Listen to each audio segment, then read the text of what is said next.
Wang Po. L'essentiel de la méthode. Entretien numéro 5.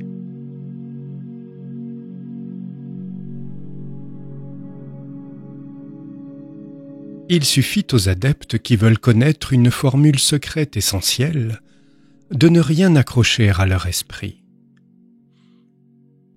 Quand on parle du véritable corps absolu du Bouddha, on le compare au ciel.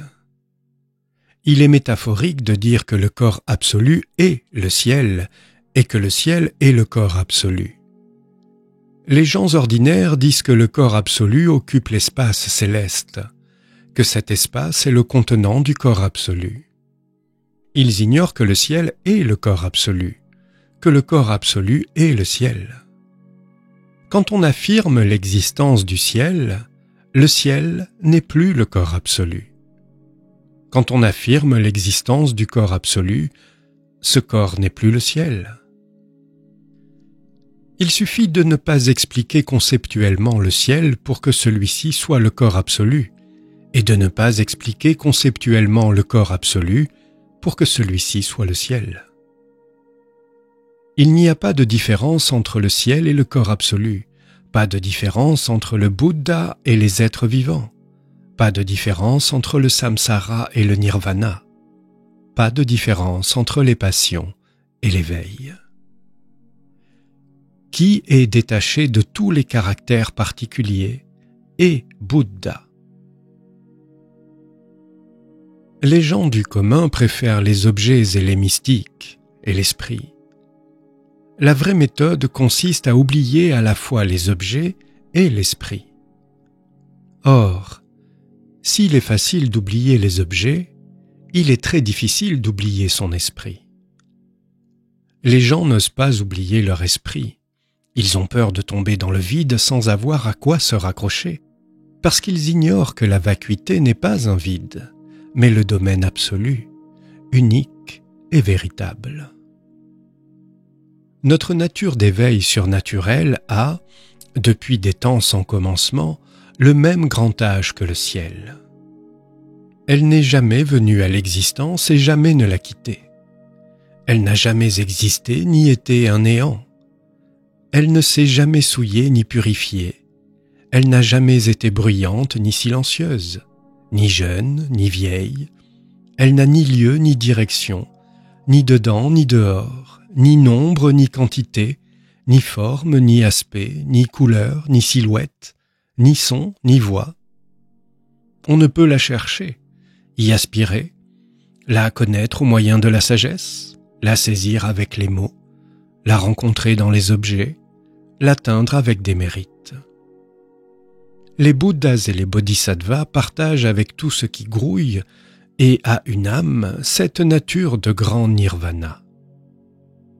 Cette nature est l'esprit.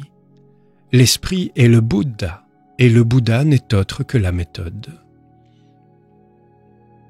Un seul instant quitter l'authenticité, c'est avoir des concepts erronés pour toujours. Il est impossible de chercher l'esprit avec l'esprit, impossible de chercher le Bouddha avec le Bouddha, impossible de chercher la méthode avec la méthode. Par conséquent, c'est directement que les adeptes accèdent au non-esprit. Il suffit pour cela d'une silencieuse coïncidence, vu qu'à la moindre intention on se trompe. Transmettre l'esprit avec l'esprit, c'est la vue correcte. Faites attention à ne pas poursuivre les objets à l'extérieur, car en prenant les objets pour l'esprit, vous reconnaissez vos fils en ceux qui vous pillent. C'est parce qu'il existe le désir, la haine et l'ignorance que sont immédiatement instaurés la discipline, le recueillement et la connaissance. Note de Patrick Carré. Les 3 entraînements remédient aux 3 poisons. La discipline réduit le désir-attachement, le recueillement résout la colère-agressivité et la connaissance détruit l'ignorance. Fin de la note. S'il n'y avait jamais eu de passion, comment l'éveil pourrait-il exister? C'est en ce sens que Wei Neng, le 6e patriarche, déclara « Le Bouddha a enseigné toutes les méthodes qui nous permettent de nous débarrasser de toutes nos pensées. Or, je n'ai aucune pensée. À quoi me serviraient ces méthodes? N'accrochez donc rien à votre primordialement pure bouddhéité. Elle est comme le ciel. La décorerait-on d'innombrables pierres précieuses qu'aucune ne pourrait rester? La bouddhéité est pareille au ciel. Bien qu'elle se pare d'innombrables mérites et formes de sagesse, rien de tout cela n'y est fixé. Il suffit de s'égarer par rapport à sa nature fondamentale pour, de tours en détours, ne plus la voir. Dans ce qu'on appelle méthode de la terre de l'esprit, tout se fonde sur cet esprit.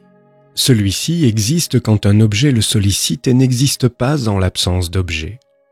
Mais on ne peut pas expliquer l'objet en l'ajoutant à notre pure nature.